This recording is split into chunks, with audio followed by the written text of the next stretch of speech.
Hello, what's up mga ka-J-Vlog? Welcome ulit sa panibagong video. And for today's video, since malapit na mag-9-9, bibigyan kayo ng 5 reason why you should purchase the newly released Samsung Galaxy A07 4G. Maganda kaya to? Tara, check natin.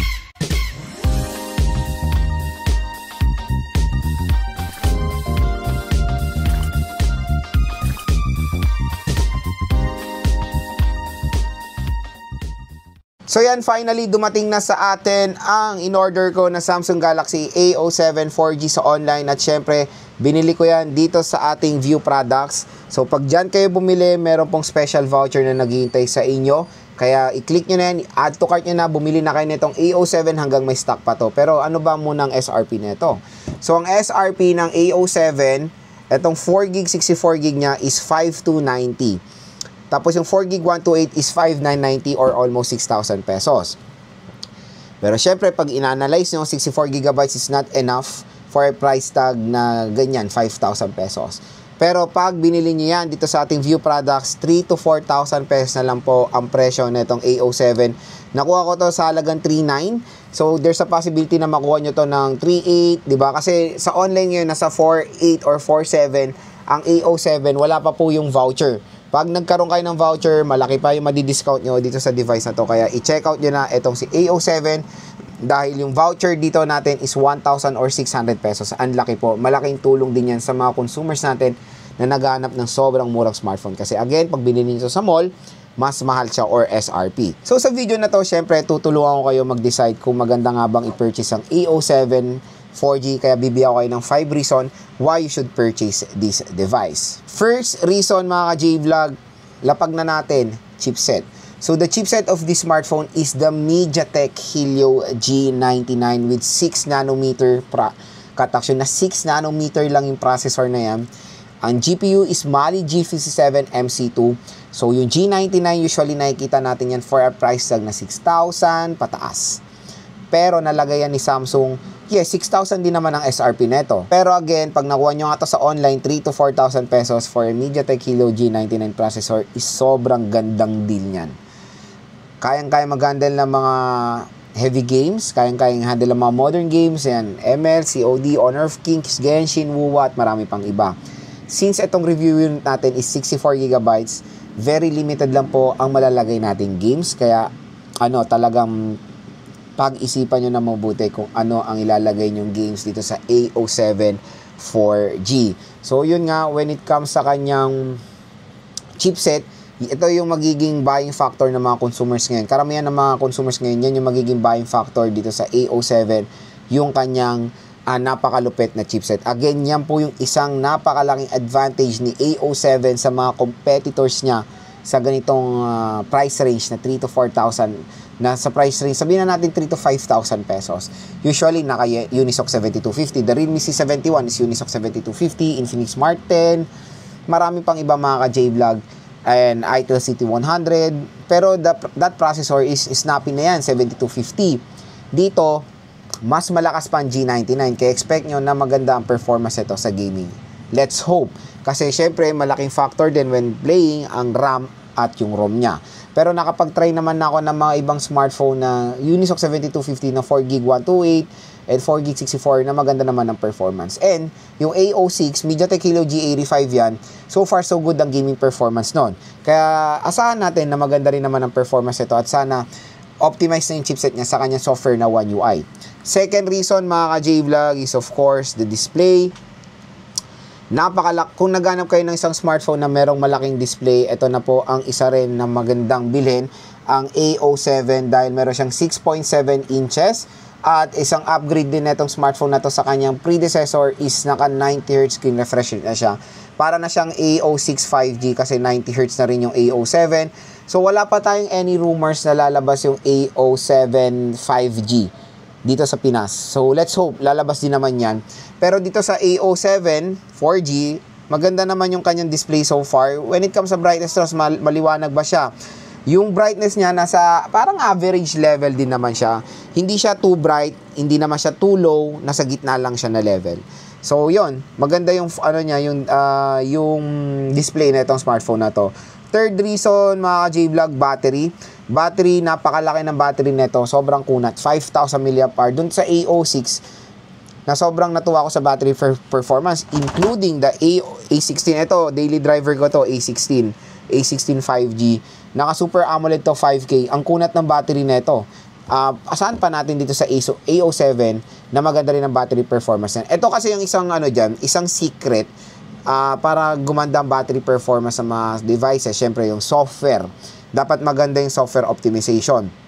Take for example ang mga Samsungs, pag sa sa battery kasi nila, ayan meron tayong tinatawag dyan na learning usage pattern. Ayan, dito sa battery. So, learning usage pattern. So, take for example, ginamit nyo to ng 1 week, pag-aaralan ng device nyo, yung pattern nyo sa paggamit ng smartphone, tapos gagawa siya ng solusyon para makasave ka ng battery. So, napakagandang, napakagandang feature yan ng mga smartphones, including the Samsung One UI, na meron siyang usage pattern para pag-aralan, para pag-aralan yung paggamit nyo sa isang device.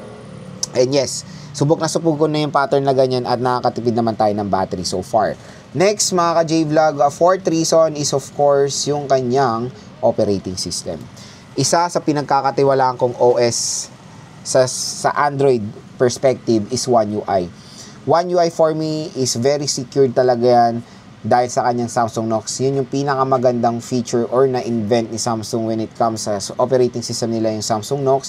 Kumbaga, pag Samsung Knox ang gamit ko, hindi ako nagwo-worry when it comes sa mga files ko, yung mga photos ko, or yung mga videos ko, dahil very secure yan at naka-encrypted po yung mga yan.